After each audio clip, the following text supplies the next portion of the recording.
दोस्तों, स्वागत है मेरे YouTube channel bull and bear में।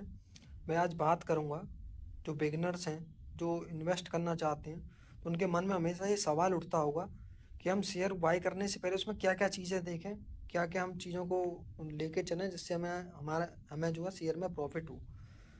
तो काफ़ी सारी चीज़ें हैं जो मैं आज आपको इस वीडियो में बताऊंगा कि आपको किन चीज़ों का ध्यान रखना है। उन चीज़ों का अगर यदि आप ध्यान रख लेंगे तो आपको जो है जो शेयर है 95% आपके चांसेस रहेंगे कि वो शेयर आपको प्रॉफिट देगा। अब इसमें तीन बातें आती हैं कि आप शेयर अगर बाई कर रहे हैं तो क्या क्या देखना है, और देखने के में भी ये डिपेंड करता है कि आप किन किन चीज़ों की एनालिसिस आपको करनी है। कि यदि आप देखिए, अगर यदि आप फंडामेंटल एनालिसिस जब करनी है आपको, जब आप लॉन्ग टर्म के लिए इन्वेस्ट कर रहे हैं। लॉन्ग टर्म मतलब 12 महीने से ज़्यादा का यदि आप इन्वेस्टमेंट करना चाहते हैं अपने किसी शेयर में, तो उसमें आप लॉन्ग टर्म देखेंगे, उसमें शॉर्ट टर्म एनालिसिस आपको नहीं करनी है। यदि आप लॉन्ग टर्म के शेयर में लॉन्ग टर्म का शेयर बाई करने का सोच रहे हैं, उसमें शॉर्ट टर्म एनालिसिस करना चाह रहे हैं, तो वो आपका फेल हो जाएगा। फिर शॉर्ट टर्म एनालिसिस सिर्फ आपको इंट्राडे ट्रेड या फिर स्विंग ट्रेडिंग में करनी है। स्विंग ट्रेडिंग जो 3 दिन से लेके और नेक्स्ट 1 मंथ तक की रहती है। उसके बाद तो आप शॉर्ट टर्म में कर सकते हैं, जैसे 6 मंथ से लेके 12 मंथ तक। अगर 12 मंथ से ऊपर जा रहे हैं तो उसमें आपको वो एनालिसिस नहीं करनी है जो इंडिकेटर वाली टेक्निकल एनालिसिस होती है। ठीक है। अब पहले आते हैं लॉन्ग टर्म पर कि लॉन्ग टर्म में यदि आप शेयर खरीदना चाहते हैं तो मोस्टली आपको क्या देखना है, तो वो मैं आज आपको बताने वाला हूँ। देखिए, सबसे पहला तो आपको ये देखना है कि आप पैसा किस बिजनेस में इन्वेस्ट कर रहे हैं। शेयर क्या होता है, किसी कंपनी का एक अंश होता है कि उस कंपनी का एक भाग आप खरीद रहे हो, उस भाग के हिसाब से आपको प्रॉफिट होगा। तो आपको ये देखना है कि वो कंपनी बिजनेस क्या कर रही है। यदि आप फूड सेक्टर की कंपनी देखते हैं तो उसमें आपको ये देखना है कि ये किस पैकेट जो फूड बना रही है वो इसके सेल हो रहे हैं या नहीं, और इसकी इनकी क्वालिटी कैसी है। आप उनको खा के भी चेक कर सकते हैं। ठीक है। तो ये सब चीज़ें आपको देखनी है। यदि उनकी सेल अच्छी हो रही है, और आपको ये भी चेक करना है कि उनका पिछले ईयर का जो रेवेन्यू है वो नेक्स्ट ईयर वाले रेवेन्यू पिछले वाले रेवेन्यू से बढ़ के हो। ऐसा ना हो कि उनका डाउन जा रहा हो, क्योंकि उससे फिर आगे शेयर भी गिरेगा। तो अगर नेक्स्ट नेक्स्ट नेक्स्ट ईयर में अगर उससे जो पहली ईयर थी, मान लो हम 2020 में शेयर खरीद रहे हैं, तो 2019 में जो उनका प्रॉफिट था वो 2021 से कम होना चाहिए। अगर ज़्यादा है और 2021 में कम है तो हम 2023 में उस शेयर को लेने का नहीं सोच सकते। और फिर 2022 में उससे भी कम है तो आगे उसका शेयर और गिरेगा। यदि वो ग्रो प्राइज में है, जैसे 2020 में था उनका, मैं एज एग्जाम्पल आपको बता देता हूँ कि 540 करोड़ का उनका प्रॉफिट था।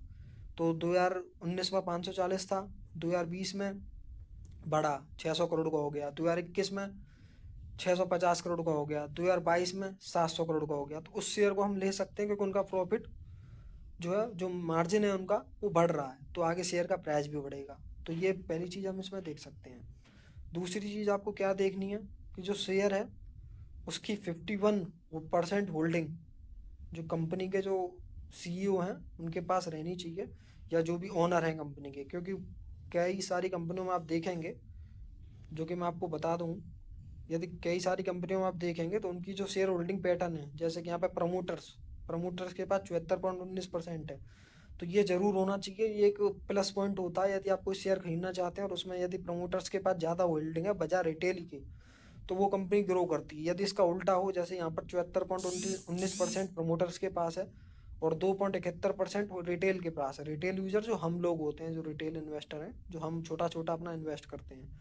बाकी फॉरगिन जो इंस्टीट्यूट है उन्होंने भी इन्वेस्ट कर रखा है 29.32%। डोमेस्टिक इंस्टीट्यूशन ने भी कर रखा है, जैसे LIC है, जो बड़े बड़े इन्वेस्टर्स होते हैं जो लोगों का पैसा इन्वेस्ट करते हैं। अब इसका उल्टा हो, यदि प्रमोटर के पास 2.71% हो और रिटेल के पास 74.19% हो, तो वो कंपनी आपको कभी भी प्रॉफिट नहीं दे सकती, क्योंकि उसमें लॉस ही लॉस रहेगा आपको। उसकी वजह ये है कि जो प्रमोटर्स हैं, जब उनके पास होल्डिंग नहीं रहेगी तो उस कंपनी पर वो ज़्यादा ध्यान नहीं देंगे उसकी ग्रो पर, क्योंकि वो कंपनी रिटेल यूजर्स के पास है। तो उसमें कंपनी के ग्रो होने के चांस होते ही नहीं है, ग्रो होती ही नहीं है वो कंपनी। तो ये दूसरा पॉइंट हमें ये देखना है। ठीक है। उसके बाद हमें ये देखने के बाद हमने देख लिया कि हमारा जो रिटेल यूजर के पास कम होल्डिंग है और प्रमोटर्स के पास ज़्यादा होल्डिंग है, ये हमारे दूसरा पॉइंट होगा। तीसरा पॉइंट ये है कि जो कंपनी है वो आने वाले जो उसके प्रोजेक्ट हैं उन पर कार्य कर रही है या नहीं। जैसे कंपनी का आने वाला कोई प्रोजेक्ट नहीं है, कोई ग्रो अप नहीं आ रहा है कंपनी में, मतलब जिस पर वो पहले काम कर रही थी उसी प्रोजेक्ट पर वो अब भी काम कर रही है, तो वो कंपनी आपको प्रॉफिट तो देगी लेकिन ज़्यादा नहीं देगी। जैसे आपको अगर एक्स्ट्रा प्रॉफिट वाली कंपनी आप ढूंढ रहे हैं, कि आप सस्ते में उसे खरीद लें और आगे जाके वो आपको 5 गुना या 4 गुना या 3 गुना या 2 गुना प्रॉफिट दे। तो उसके लिए उस कंपनी का ग्रो होना आपके लिए बहुत ज़रूरी है, लॉन्ग टर्म इन्वेस्टमेंट के लिए मैं आपको बता रहा हूँ। यदि ऐसा नहीं होगा, वो कंपनी जैसे पहले काम कर रही थी और अब भी वही तरीके से काम करेगी, तो जितना वो पहले कमा रही थी अब भी वो उतना ही कमा पाएगी। ऐसा नहीं है कि वो आगे ग्रो कर जाए। तो ये सबसे बड़ा प्लस पॉइंट हमें लेके चलना है कि उनका अदर भी प्रोजेक्ट आने चाहिए, उनका मतलब जो बिजनेस है वो ग्रो होना चाहिए, फैलना चाहिए। अगर जितना बिजनेस फैलेगा उतना उन्हें प्रॉफिट होगा, जितना प्रॉफिट होगा उतना शेयर का प्राइस बढ़ेगा, और जितना शेयर का प्राइस बढ़ेगा उतना इन्वेस्टर इन्वेस्टर को प्रॉफिट होगा। तो ये हमें सोच के चलना है। यदि हम इस चीज़ को छोड़ देंगे तो वहाँ भी हमारा ग्रो होने का चांस बहुत कम रह जाएगा। ये काफ़ी ज़रूरी है, क्योंकि यदि ये ऐसा नहीं है, अगर हम करेंगे कोई ऐसा ही ले लेंगे जो कंपनी ग्रो नहीं हो और मतलब उसका आगे का कोई प्रोजेक्ट नहीं आ रहा हो, कंपनी का बिजनेस फैल नहीं रहा हो, तो वो हमें ज़्यादा प्रॉफिट नहीं देगी। तो ये चीज़ का हमें ध्यान रखना है काफ़ी। उसके बाद गुडविल कंपनी की अच्छी होनी चाहिए। गुडविल की बात मैं आपको बताना चाहूँगा। गुडविल क्या होती है? गुडविल कंपनी की प्रसिद्धि होती है। जैसे कि मैं आपको एज ए एग्जांपल बता रहा हूँ। जैसे आपका शहर होता है, तो उस शहर में एक मिठाई की दुकान ऐसी होती है जो काफ़ी फेमस होती है। उस मिठाई की दुकान पर क्या होता है कि हम नाम से जाते हैं उस पर, कि जैसे कि कोई मिठाई की मिष्ठान की दुकान है, जैसे वृंदावन स्वीट है या फिर ब्रजवासी है। तो हमें क्या है कि हमें इतना पता है कि इनकी गुडविल इतनी अच्छी है कि हमको ये लगता है कि हाँ, यहाँ पे हमें अच्छा मिठाई खाने को मिलेगी, हमें यहाँ से अच्छा जो क्वालिटी उनकी बेटर रहेगी और हमें अच्छा कुछ खाने को मिलेगा। तो उस गुडविल जो है वो कंपनी की अच्छी होनी चाहिए, जिससे जो इन्वेस्टर हैं और जो कंपनी के जो प्रोजेक्ट अदर कंपनियां हैं जो कंपनी का प्रोजेक्ट बाई करती हैं, उनको उस पर भरोसा हो कंपनी पर, वो ज़्यादा से ज़्यादा उनके प्रोजेक्ट में इन्वेस्ट करें। तो अगर कंपनी की गुडविल अच्छी रहेगी तो वहाँ भी हमारा जो है प्लस पॉइंट रहेगा और हमारा जो शेयर है वो डाउन में नहीं आएगा। प्लस ये सारी चीज़ें आपको देख लेनी है। उसके बाद आप और भी एनालिसिस कर सकते हैं। ये मैं फंडामेंटल आपको आज बता रहा हूँ, इंडिकेटर्स पे हम बात नेक्स्ट वीडियो में करेंगे। सिर्फ फंडामेंटल एनालिसिस में आपको बता रहा हूँ, क्योंकि जो कंपनी का प्रॉफिट होता है, जो कंपनी का शेयर बढ़ने का जो मेन रीज़न होता है वो प्रॉफिट ही होता है।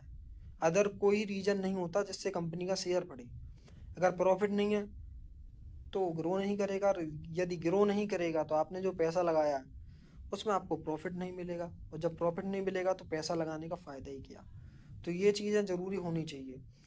और एक समय टाइम पीरियड भी हमें देखना है कि पिछले मंथ में उन्होंने कितने टाइम पीरियड में कितना प्रॉफिट दे दिया, क्योंकि क्या होता है, प्रॉफिट तो दे दिया लेकिन टाइम पीरियड ज़्यादा हो गया तो उसमें क्या होता है कभी कभी कि जो हमें मतलब 3% से ज़्यादा का अगर इंटरेस्ट से भी कम अगर हमें प्रॉफिट हुआ तो उसमें कोई फ़ायदा नहीं रह जाएगा। इतने पर तो हम ब्याज पर उठा देंगे तो हमें पैसा मिल जाएगा। तो ये चीज़ों का भी हमें ध्यान रखना है। तो ये सारी जो 5 पॉइंट अब तक हो चुके हैं जो मैं आपको बता चुका हूँ, ये पॉइंट्स को आपको ध्यान में रखते हुए ही आगे आपको इन जो शेयर है उन्हें बाई करना है, उनमें इन्वेस्ट करना है। बाकी कई सारी एनालिसिस है, एक्सपर्ट रेटिंग रहती है। अब वो भी देख सकते हो कि कितने परसेंट लोग उसे बाई कर रहे हैं, कितने परसेंट लोग उसे होल्ड कर रहे हैं, कितने परसेंट लोग उसे सेल कर रहे हैं। ठीक है, ये सारी चीज़ें आप देख सकते हैं। और छठवां पॉइंट मैं आपको बताऊंगा, 6 पॉइंट है, वो ये कि यदि आपके शेयर में जो शेयर आपने बाई किया है उसमें कोई बड़ा इन्वेस्टर भी बाई कर देगा तो आपको प्रॉफिट होने के चांसेस काफ़ी हद तक बढ़ जाते हैं। क्योंकि देखिए, समुद्र होता है, उसमें मछली तैरती है, तो जो बड़ी मछली होती है उसके पीछे जो चलता है वो मछली बच जाती है, और जो बड़ी मछली के सामने आता है वो मछली बड़ी मछली जो वो छोटी मछली को खा जाती है। तो हमें क्या करना है, हमें ये ज़रूर देख लेना है। अगर पता चल सकता है तो, वैसे ये पॉसिबल नहीं होता है कि हमें ये पता चल जाए कि किसी बड़े इन्वेस्टर ने इसमें इन्वेस्ट किया है या नहीं, लेकिन यदि पॉसिबल है तो हमें ये देख लेना है कि यदि कोई बड़ी मछली इसमें, मतलब बड़ी मछली मेरा मतलब कोई बड़ा इन्वेस्टर जैसे LIC या अदर जो बड़े इन्वेस्टर हैं उसमें अगर इस शेयर में पैसा लगा रहे हैं तो हमें उस शेयर में प्रॉफिट होने के चांसेस काफ़ी ज़्यादा रहेंगे। क्योंकि जो वो इन्वेस्टर है, सबसे पहली बात तो ये, जब वो इतना बड़ा पैसा लगाएंगे तो वो एनालिसिस करके लगाएंगे, और आप भी एनालिसिस करके लगाएंगे। तो वहाँ पे क्या होगा, बड़ी बाइंग आने से शेयर का प्राइस 101% बढ़ता ही बढ़ता है। पहला तो ये। दूसरी चीज़, यदि लॉन्ग टर्म उन्होंने इन्वेस्टमेंट कर रखा है उस कंपनी में तो कंपनी के पास पैसे की कमी नहीं है, क्योंकि उसे बड़ा इन्वेस्टमेंट मिला है, तो आगे भी उसका बिजनेस ग्रो होगा। तो ये काफ़ी सारी चीज़ें हैं, गहरी गहरी चीज़ें हैं जो मैं आपको बता रहा हूँ। अगर इन पॉइंट को आप अगर ध्यान में रखते हुए शेयर को बाई करेंगे तो 101% चांसेस रहते हैं कि आप हर शेयर में प्रॉफिट ही कमाएंगे लॉन्ग टर्म में। और फिर सबसे बड़ी बात जो एक हेडलाइन में आपको बताने वाला हूँ, समय बड़ा बलवान।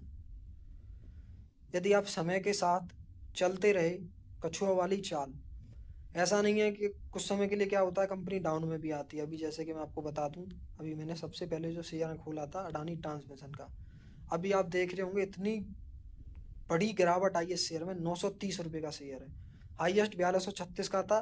ट्रेड अप रहता था ये 3000 से लेके 4200 के बीच में, 3500 के बीच में, 2800 तक आ जाता था, फिर उससे वापस 4000 या 3500 ऐसे ट्रेड करता था ये। लेकिन अब इतनी बड़ी बाइंग जो गिरावट आई है तो इसका कारण भी है। तो इस कारण को ध्यान में रखते हुए हमें ये भी देखना है, यदि अगर हम अडानी ट्रांसमिशन का शेयर लेते हैं तो हमें ये पहले ये रीजन हमें पता लगाना होगा कि इसमें गिरावट क्यों आई है। यदि उसका हमें सही रीजन पता चल गया कि गिरावट इस वजह से आई है, तो हमें उसके बाद दूसरा काम क्या करना है, हमें ये ढूंढना है कि अब इसमें बढ़त आ सकती है या नहीं, और बढ़त आने की वजह क्या है, और अगर वो वजह आपको मिल जाती है, उस वजह पर आपकी जो कंपनी अडानी ट्रांसमिशन वो कार्य कर रही है, तो इस शेयर को आप बाई कर लेंगे ना। तो इस प्राइस पे फिर से जो प्राइस मैं आपको टच करके दिखा रहा हूँ, 4236 रुपये 75 पैसे, इस प्राइस पे आने में समय नहीं लगेगा। और ये मैं आपको बता दूं, 9×3=36, 9×18 9×3=36, 36 गुने से भी मतलब 3 गुने से ज़्यादा है ये। 9×4=54, 4 गुने से कम है, 3.5 गुने के बराबर है। तो यदि आप इसमें इन्वेस्ट करते हैं, 50,000 भी इन्वेस्टमेंट करेंगे तो आपका 2 लाख रुपये या 1,80,000 कुछ रुपये आपका बनने में देर नहीं लगेगी।